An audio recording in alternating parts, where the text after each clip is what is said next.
To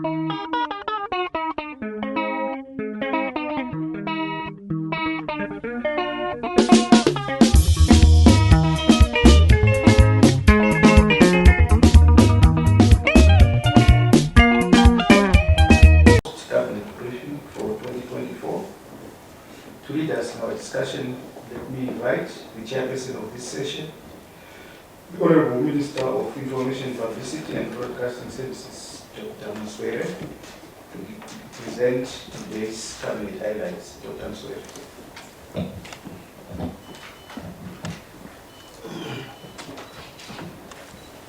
Thank you, Chief Secretary Dr. Martin Rushwaya. Members of the Fourth Estate Cabinet discussed and made resolutions on a number of issues in order to ensure that we achieve Vision 2030. Cabinet received the 2024-2025 Crops, Horticulture, Fisheries and Livestock Summer Plan as presented by the Minister of Lands, Agriculture, Fisheries, Water and Rural Development, Honorable Dr. A.J. Masuka. The 2024-2025 Summer Plan is the implementation mechanism for the Agriculture, Food Systems and Rural Transformation Strategy. The plan comes on the backdrop of an El Nino ravaged 2023-2024 summer season and the prediction of better rainfall, given the increasing probability for a La Nina phenomenon in the 2024-2025 summer season. The 2024-2025 summer season production plan focuses on food and feed crops, oil seeds and industrial crops for both local consumption and export. The target is to increase production of cereals from about 750,000 metric tons produced during the 2023-2024 summer season to over 3.2 million metric tons. The area under cereals is also expected to increase from about 2.3 million hectares during the 2023-2024 summer season to 2.5 million hectares. Maize production is expected to increase from about 635,000 metric tons in the 2023-2024 summer season to 2.7 million metric tons. The average maize yield is also expected to increase from 0.8 metric tons per hectare in the 2023-2024 summer season to 1.5 metric tons per hectare.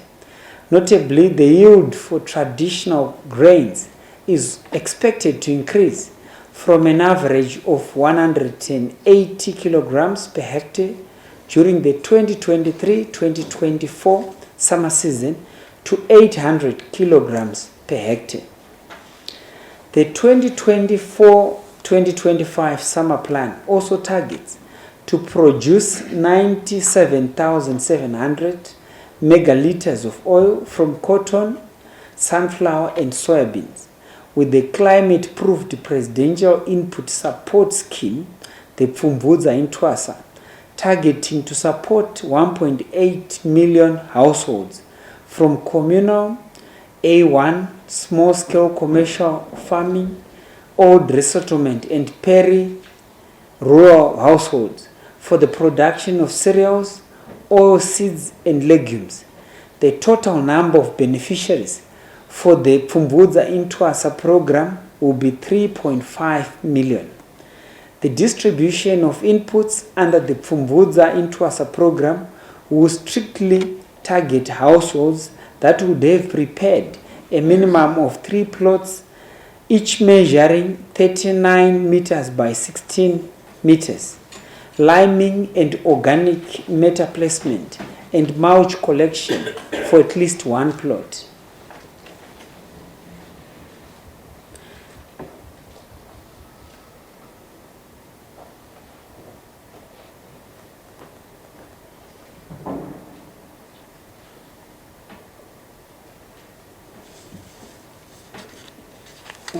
Cabinet also discussed on the rehabilitation of a number of programs in terms of the preparation for the SADC summit. Government is rehabilitating 3 main access roads leading to the new Parliament building in Mount Hampton, including the internal circulation roads. These access roads include the Harare Chirundu Road, the Harare Kanyemba Road, and the Old Mazoe Road. The rehabilitation of the Harare Chirundu Road is ongoing, and the scope of works includes the construction, landscaping, and street lighting of the Julius Nyerere Street from the main post office to the intersection of the same Nyoma extension and Nemakonde Road, formerly Lomagundi, and along the Nemakonde Road to Westgate traffic circle. The rehabilitation of the Harare Kanyemba Road is also ongoing, and the scope of works includes the dualization, widening, upgrading, reconstruction, rehabilitation, street lighting, and landscaping of the section of the same Nyoma extension from Nemakonde Road to the traffic circle at the intersection with the new Parliament Boulevard, past the Henderson Research Institute area to Mvurui turnoff. The rehabilitation of the old Mazoe Road is underway, and the scope of works includes the construction and landscaping of the old Mazoe Road from Westgate traffic circle to Mount Hampton, the Loop Road and the new Parliament building access roads, and the new Parliament Boulevard to the intersection with the Bindura Road. Government is also rehabilitating the Greater Harare roads, and the scope of works includes the rehabilitation, street lighting, and landscaping of 37 roads in the Greater Harare area that link the Robert Gabriel Mugabe International Airport to the city, and also to Mount Hampton and the new Parliament building in particular. The overall progress of works is satisfactory, and the target completion is the 30th of July 2024. This report was presented by the Honorable Vice President Dr. CGDN Chiwenga. The construction of the Museum of the African Liberation is underway. Lastly, the rehabilitation works at the State Pavilion at Robert Gabriel Mugabe International Airport are expected to be completed by the 30th of July 2024.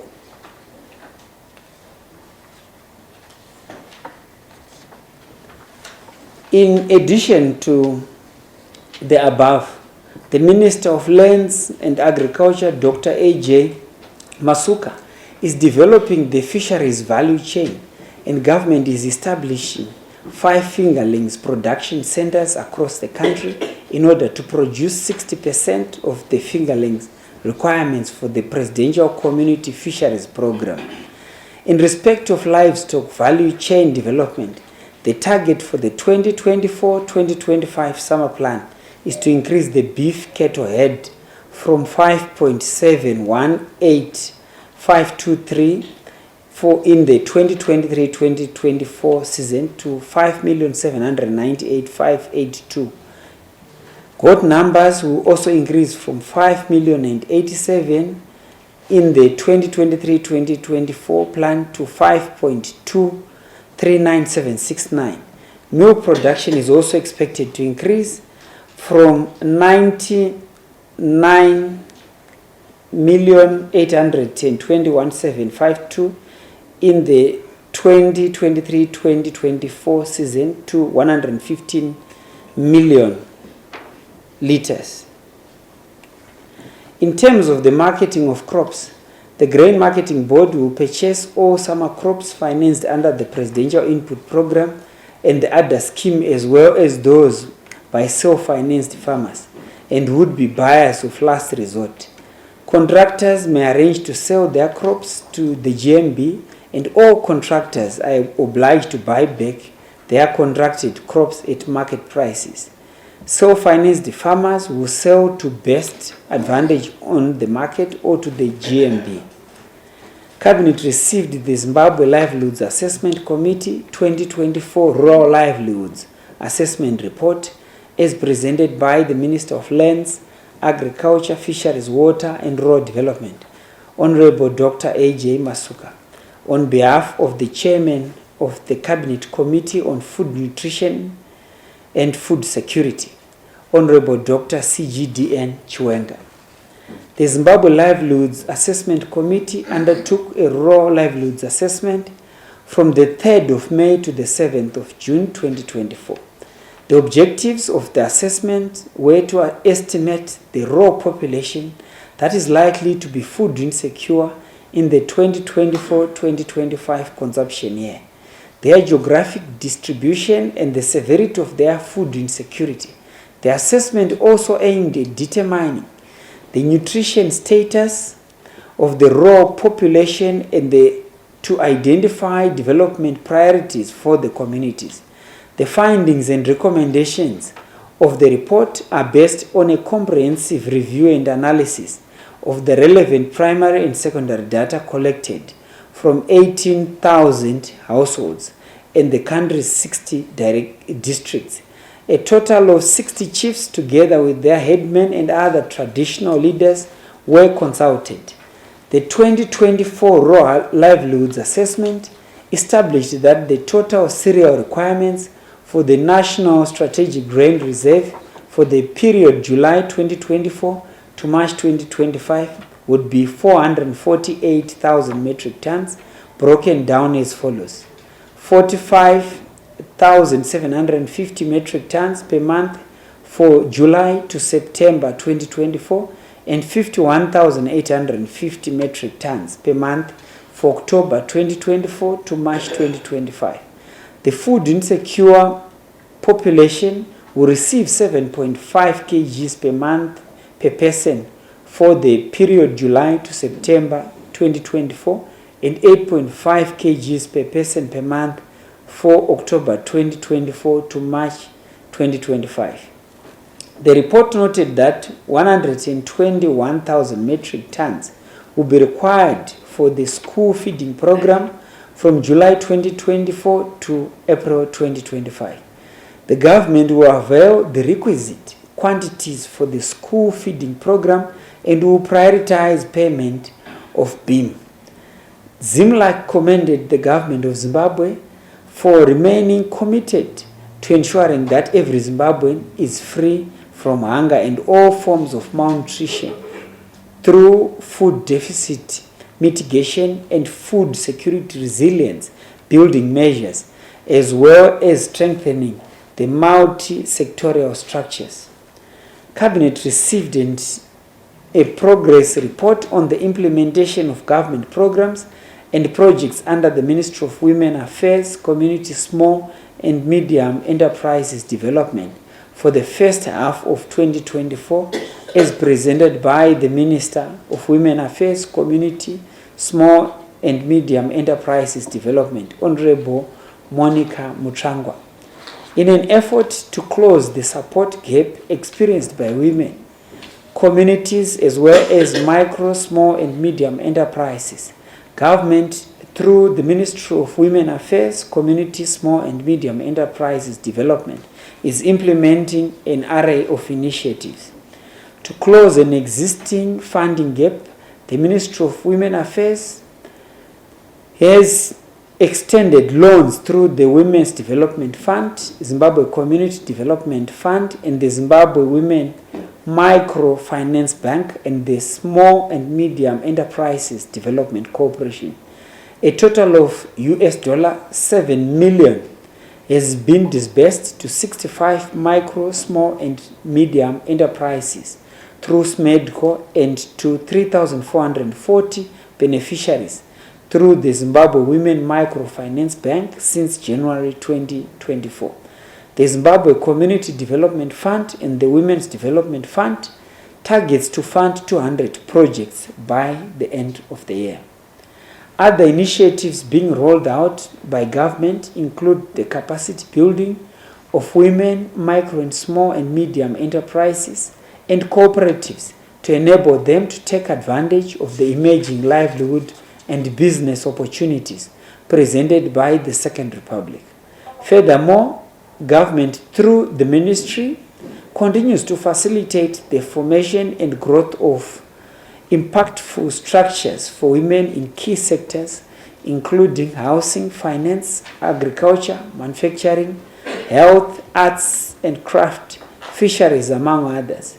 In addition, the ministry is also coordinating access to social services such as health provision, the provision of sanitary wear for women and girls, access to education, and provision of agricultural inputs by women in communities in order to ensure that no one and no place is left behind.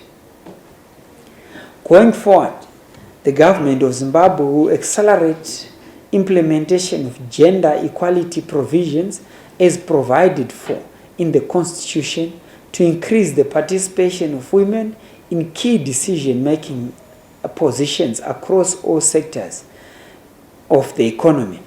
And in terms of the success rate, the new dispensation has done a lot in terms of appointments that have been done by His Excellency the President, Dr. E.D. Mnangagwa, and many other ministries, departments, and agencies as directed by His Excellency the President. Special facilities existing and new meant to support women-owned enterprises, community projects, and micro, small, and medium enterprises to access affordable long-term funding for retooling will be supported and strengthened.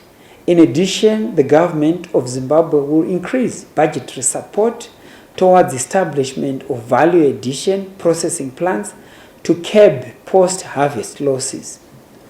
Cabinet received an update on the preparations for the hosting of the United Nations Tourism Forum on Gastronomy Tourism for Africa, as presented by the Minister of Tourism and Hospitality Industry, Honorable Barbara Rodzi. The first United Nations Regional Forum on Gastronomy Tourism will be held in Zimbabwe from the 26th to the 28th of July 2024 at Elephant Hills Hotel in Victoria Falls. The main objectives of the Tourism Forum are to promote cultural heritage, celebrate the diverse culinary traditions, and elevate the role of gastronomy in African tourism. His Excellency the President, Dr. E.D. Mnangagwa, will officially open the event and deliver the keynote address. Participants will be drawn from the SADC region and beyond. His Excellency the President, Dr. E.D. Mnangagwa, and the First Lady, Dr. Auxilia Mnangagwa, will be honored by the UN Tourism for their outstanding achievements in driving the gastronomy tourism initiative in Zimbabwe and Africa at large. Cabinet received a report on the first international conference on afforestation and reforestation held in Brazzaville, Congo, as presented by the Honorable Vice President, Comrade KCD Mohadi. The Honorable Vice President led a delegation to the first international conference on afforestation and reforestation held in Brazzaville in the Republic of Congo from the 2nd to the 5th of July 2024. The conference was attended by heads of state and government, the African Union representatives, ministers, regional and international organizations, United Nations agencies, experts and scientists, local communities, and the private sector. The objective of the conference was to come up with a strategy to mobilize adequate financial, technical, and human resources to support afforestation and reforestation initiatives, particularly in developing countries and regions most affected by deforestation and degradation. The conference adopted a strategy to enhance international cooperation in support for afforestation and reforestation activities in Africa. The conference outcomes would be submitted at the 79th United Nations General Assembly and have the potential to significantly accelerate global progress towards a healthier and a more sustainable future of forests. Cabinet received a report on the Tripartite Summit of the Teko Banine Port Project and the Limpopo Railway line, which was presented by the Minister of Higher and Tertiary Education, Innovation, Science and Technology Development, who is also the Acting Minister of Foreign Affairs and International Trade, Honorable Emon Muruira. His Excellency the President, Dr. Mnangagwa, attended the historic Tripartite Summit on the development of the deep sea port and heavy haul traffic railway line at the Mali-Bangalala Bay Resort in Mozambique on 12 July 2024 at the invitation of the President of the Republic of Mozambique, His Excellency Filipe Nyusi. The Presidents of the Republic of Botswana, His Excellency Dr. Masisi, also attended the summit. The project will enhance the integration and interconnectivity of transport systems in the three countries and the region at large, as well as facilitate trade and free movement of people and goods. The three heads of state agreed to collaborate on the utilization of the existing transport infrastructure in the three countries and to undertake a comprehensive assessment of railway lines to intensify areas of collaboration, intervention modalities. The leaders signed the declaration on the development of the Ponta project and reaffirmed the commitment of their respective countries to implement the project as well as work on modalities to improve the existing railway line in order to improve efficiency. In his address, His Excellency the President, Dr. Mnangagwa, emphasized the importance of the project in furthering the National Development Strategy 1, Vision 2030 and the African Union Agenda 2063. The President further underscored that the project will facilitate investments in the three countries' mining, transport and related industries. His Excellency the President took the opportunity to appraise his counterparts on Zimbabwe's ongoing preparations for the upcoming 44th SADC Summit of Heads of State and Government to be held in Zimbabwe in August 2024. I thank you. Thank you very much, Honorable Minister and Chairperson of this session, for presenting today's Cabinet highlights. We now move to the first set of 3 questions. After these questions, we'll then ask the ministers through you, Chair, to respond. Over to you, colleagues. Yes.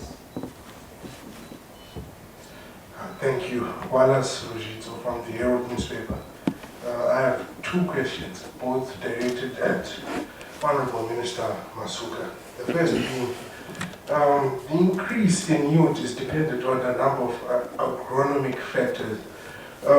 So what do you attribute the increase from 0.8 to 1.5 metric tons per hectare to?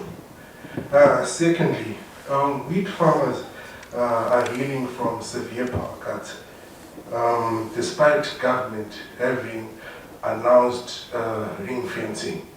Hope for a good harvest is slowly dwindling. Honorable Minister, can you please comment on this? Thank you. Thank you very much. Yes. Chawanda Bruce from ZBC, directed to Honorable Dr. Masuka. We have yet the plan for the summer cropping season. Probably how much has been budgeted for that, and also the quantum of seeds that are expected to be on the market. Yes. Thank you. My name is Christine Chawambo from Open Valley, Zimbabwe. My question is directed to Minister Masuka. I wanted to ask on the Funza Infasa program, noting that we are currently in a drought season. Would you say, from the statistics that you have, that there is no difference for areas or communities that planted the small grains? The aim was that small grains would be drought resistant. Would you say that there was notable yields as compared to other communities where they planted the traditional crops? Over to you, Honorable Minister. Thank you, Chief Secretary.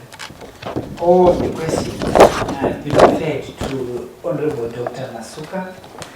The first one on yield per hectare, the second one on power supply, the third one on the budgets for the summer cropping season, and the last one on small grains. Dr. Masuka, you can respond. Thank you, Chair, and I thank the fourth estate for the questions. The first is from Wallace Ruzizo Herald, and I expect this Herald is interested in agriculture, and I thank you continue to ask these informative questions. The yield is a function of many things, principally three. The genetics, that's the variety. Secondly, the environment. And thirdly, management, the person. But we can bring in, as we have done for the summer season, 21 production and productivity enablers that we have included in the detailed document, from mechanization, irrigation, seed, finance, chemicals, and so on and so forth. So, but those are the three fundamental drivers of yield. In the just ended season, the El Nino ravaged season, we saw that even if you had good genetics, even if you had a good environment in terms of soil, the climate, even if you had a good manager, the crop failed because rainfall was inadequate. Hence, the 800 kgs per hectare, the 0.8 of a metric ton per hectare. The yield for 2024 summer season is largely driven from an expectation of a better rainfall season and better distribution. So consequently, these other three parameters will be able to conspire to increase the yields. But let me take a moment to indicate that the biggest problem that we have in the country is that rainfall is linked to production. We need to de-link rainfall and production. Plants do not need rainfall. Our crops do not need rainfall to grow. They need water. So that water ought to be harnessed when there is rainfall and be utilized when we want it.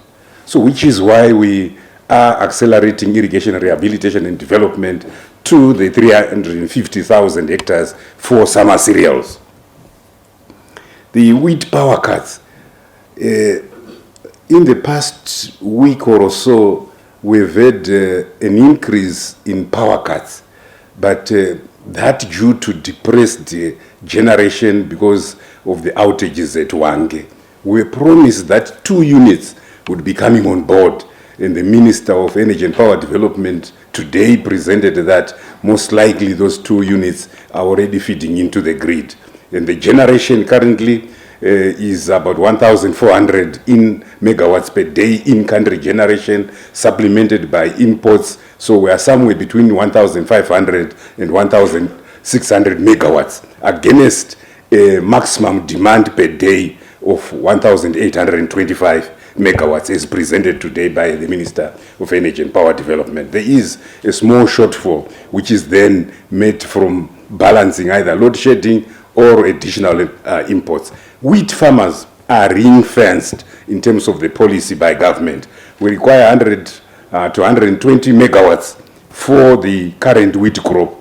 So far, so good. We actually have one of the best winter wheat crops ever in the country because of a combination of steady power supply, better than last year, better distribution and availability of water, but also that's better in growing environment. Last year, with elevated winter temperatures, so the tillering was also good.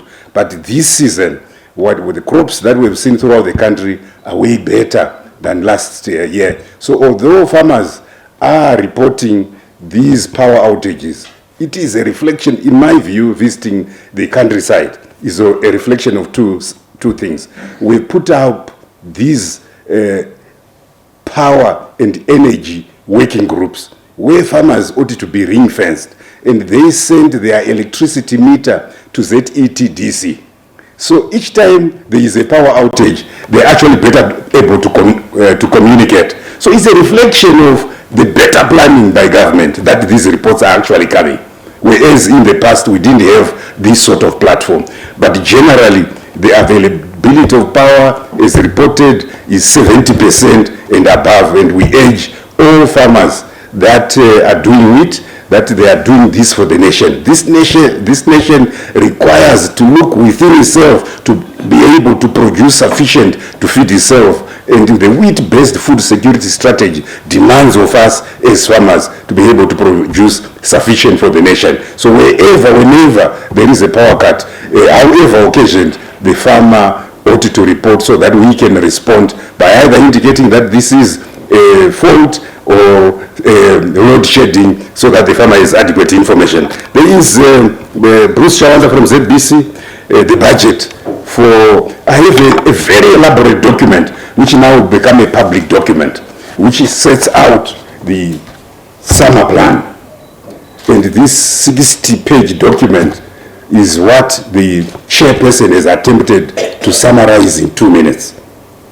But there is quite a lot of information, including a very elaborate table on the supply of seed. In chapter 6, we talk about enablers for the summer cropping season, and there are so many, as I indicated. There are 21 of them. And in table 6.7, we say seed requirement of strategic crops for the 2024-2025 summer season. For maize, for example, with a target area of 1.8 million hectares and seeding rate of 25 kgs per hectare will require 45,000 metric tons. The seed houses that we have surveyed have indicated availability of 59,336 metric tons. So we do have a surplus, although there are shortages in terms of traditional grains and sunflower. And we've said for traditional grains, we want farmers to use farmer retained seed. Government has a very robust plan to ensure that by 2027, we will have hybrid seed of traditional grains, and we'll be able to supply sufficient from tertiary institutions, ADA, and the Department of Research and Specialist Services with the aid of research. And the other one was, yes, seed. So budget, 22 billion ZIG, 1.6 billion US dollars. That's the grant plan. Financed largely as 40% by government, largely through the presidential input program, as much as 60% by the private sector and self-financed farmers, and all the other government-enabled, government-guaranteed schemes, such as the National Enhanced Agricultural Productivity Scheme, NEAPS, that is financed by NMP, CBZ, and AFC. Fumvudza Intwasa, yes. Fumvudza Intwasa is the Second Republic's response to perennial food insecurity at household level. We climate-proof agriculture in 2 ways. At household level, we say this sustainable, intensive agriculture production model called Fumvudza Intwasa, if done properly with all the tenets, the 39 by 16 square meters for a plot, the hauling out is done to the correct depth, the specimen is done, that is precision agriculture at a micro level. And then that's followed by correction of pH through organic matter placement or liming. Then that is followed by correct placement of the seed pips. Then that is followed by mulching, so that the sun does not take out that moisture through evaporation again. So those are the Fumvudza tenets. And we have said that that now must be complemented with agroecological tailoring. Agroecological tailoring is simply based on the philosophy that what is grown by a farmer is not determined by what the farmer wants. And what government supports is determined not by what government wants, but the exigencies of that climate, that environment. So it is the environment, it is the region that must determine what must be grown. If you want bananas, go to Honde. If you want sugarcane, you go to Chivhayo. So if you want sorghum, you must go to region 5. And if you want maize, you must then go to region 1. So it's the simple logic at that level. We have seen that all those that have done Fumvudza, whether maize or traditional grains, in the past season have actually yielded better than those that have not done Fumvudza. So which is why this year, although it's a drought-ravaged season, we have social welfare distribution as highlighted by the chair from October onwards for any household to be able to access to be able to access social welfare support. They must show the agri-tax officer their 3 plots, so that we have 100% adoption of Pfumvudza, because that's the way to climate-proof agriculture at that level. And additionally, we are upscaling the Pfumvudza to all the 35,000 village heads, 600 headmen, and 300 chiefs. I think I've sufficiently attempted to answer the questions as put across, Chair. Thank you. Thank you, Dr. Thank you very much for responding to those questions. We now move to the last round of 3 questions. And again, we get responses from our honorable ministers. Yes? Alright, my name is Fisheries from ZFM Stereo. My question is directed to the Honorable Minister Masuka on what social measures have you devised as a ministry, and maybe in collaboration with the Ministry of Social Welfare, in terms of putting mechanisms to ensure that there is no mismanagement of food aid dispersed food in the rural areas. My question, Honorable Minister, derives from an ongoing mismanagement of funds in the Mas Central province, which I'll not go into detail as the investigations are still ongoing. And also I have a question for the Minister of Women Affairs and SMEs. Maybe can you kindly shed more light, Honorable Minister, on who qualifies to access the business entrepreneur loans, as some women are putting complaints or lodging complaints of some bottlenecks in terms of accessing loans. Thank you. Thank you very much. Anyone also with a burning question?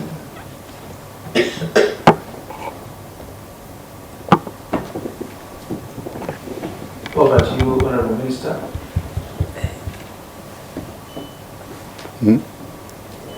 I thought you wanted to raise it. Wanted to ask? No. You're raising your hand. Yeah. You are satisfied? Very much. That's good. Any other questions? All right. The first question is related to Honorable Masuka about the social measures that have been put in place and devised to ensure that the system that is being put in place in order to ensure that there is no mismanagement of food aid. And he says that he is a report from Mashonaland Central province.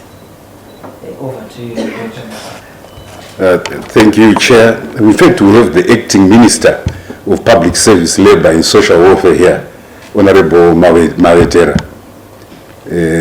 But let me just indicate that at planning level, the 6.1 million out of 9.2 million individuals in the rural areas are the target for the social welfare assistance. We said from the onset that 7.5 kgs per person per month during the period to September. And this is going to be increased to 8.5 kgs per person per month between October and March 2025. So the exact amount is known, is indicated, that we are starting at 41,000 metric tons because we are targeting 6.1 million. So the movement is in 2 parts. The movement from GMB surplus depots for maize, traditional grains and wheat to GMB deficit depots, dependent on the count.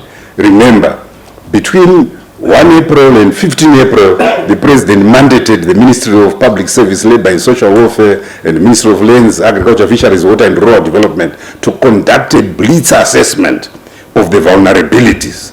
And these vulnerabilities were based on households and based on meetings by village heads. So the village head is a register of vulnerability per household and the number of people per household.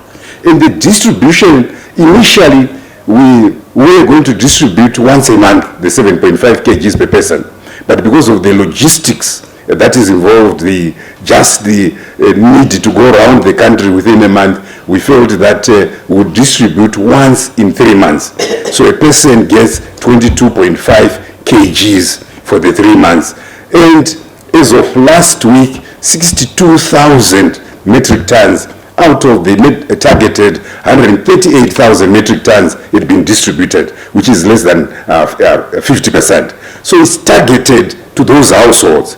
The headmen, superintendent, the village heads know. And this distribution committee is also the same committee that we have set up that distributes inputs. But however, in any system, there are likely to be those that will take advantage and begin to behave as in the manner that you indicated in Mashonaland and Central. We've had a few reports of social welfare officers, of inputs distribution committees, of social welfare distribution committees taking these instead of distributing them, and these are under investigation. You say that this Mashonaland and Central issue is under investigation. My advice to you and to the rest of us is to allow that investigation to mature so that we can then get the information and the government will be able to act with speed to ensure that these inputs that are meant for the people, this social welfare assistance made for the people, reaches to the people, and that any malcontents will face the full wrath of the law. Thank you very much. Acting Minister of Public Service, do you want to add something?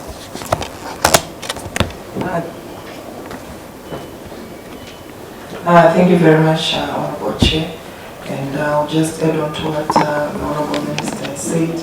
Our President's policy is really clear, and this is the policy that is also in the Ministry of Public Service, where there is a zero tolerance to corruption. And I think we really need to blow more on transparency and making sure that at least all these committees, it is done in a transparent manner. And again, we're also going to make sure, this is what has been discussed and also agreed upon, that there are going to be also some suggestion box. If ever there is anyone who still feels that there is some way whereby they can also be able to whistle blow on whatever, any acts that are not the right way that is expected. But of course, anyone who is going to be found at the wrong side, definitely the law will take its course. That's why that information that he's talking about is good for us to then to see how it is going to conclude and then be able to also make a decision towards that. Thank you very much, Honorable Chair. The second question is to the Minister of Women Affairs. The question is, who qualifies to access loans? Honorable Minister. Thank you very much, Chair. And I want to thank Mama Pranga from ZFM for that very good question. The Ministry of Women Affairs, Community, Small and Medium Enterprises, mandate is to make sure that we support women, we support SMEs, and we also support cooperatives. How do we intervene as a ministry? It is through financial assistance and also technical assistance. How we have put 4 in the ministry, 4 financial services we give. The first one is Women Development Fund. That fund is actually targeted to make sure that we help the women at the grassroots level. You know, $500 can make a big difference in terms of transforming the families' lives. And we've seen a lot of families actually transformed and actually growing. So that goes, we have got we don't have any particular women who are targeted to be given loans, but people apply for loans. When they apply for loans, we've got staff which goes through the loans to make sure which ones actually succeed. So we don't have any particular person. We have given loans to all 10 provinces, and we have got statistics to that. And I want to tell you that our women are doing extremely well. The SMEs are also doing very, very well. The key role they are playing in making sure that we achieve Vision 2030 and SDGs cannot be overemphasized. And this is a result of what the ministry is doing together with other partners. We've got a lot of partners because of the open, Zimbabwe is open for business mantra, which was said by the president, brought about by the Second Republic. We've seen a lot of private sector also coming in, actually giving support services in terms of finances to our women. We have 2 banks within our ministry. The Zimbabwe Women Microfinance Bank, which was actually formed after the realization that women do not have collateral because of the historical background. So that bank went through a lot of problems. It had its own teething problems. But this year, we've seen the last budget, we've seen the Ministry of Treasury actually putting some money in the Women's Bank. We have also seen the Women's Bank thinking outside the box. You have seen Women's Bank giving tractors to women farmers, to SMEs. So we're actually seeing a lot more initiatives to empower our women. Everyone, every woman who has got a project which can be seen as a project which can succeed will be funded. There's no one who is particularly chosen to be given loans. And the good thing is our women, when they give loans, they are giving back. And we are also removing that culture of welfare. There is no welfare. This is business, these banks, SMEDCO, Zimbabwe Microfinance Bank, they are banks. They need to succeed. And we are also encouraging members, the women, the SMEs, to bank with these banks so that at least when they go for a loan, they will have a very good history. So that's, thank you very much.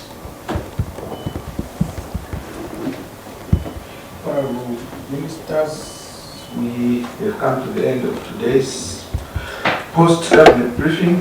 Thank you very much for responding to those questions. We meet again. Colleagues from the media houses, we meet again next week.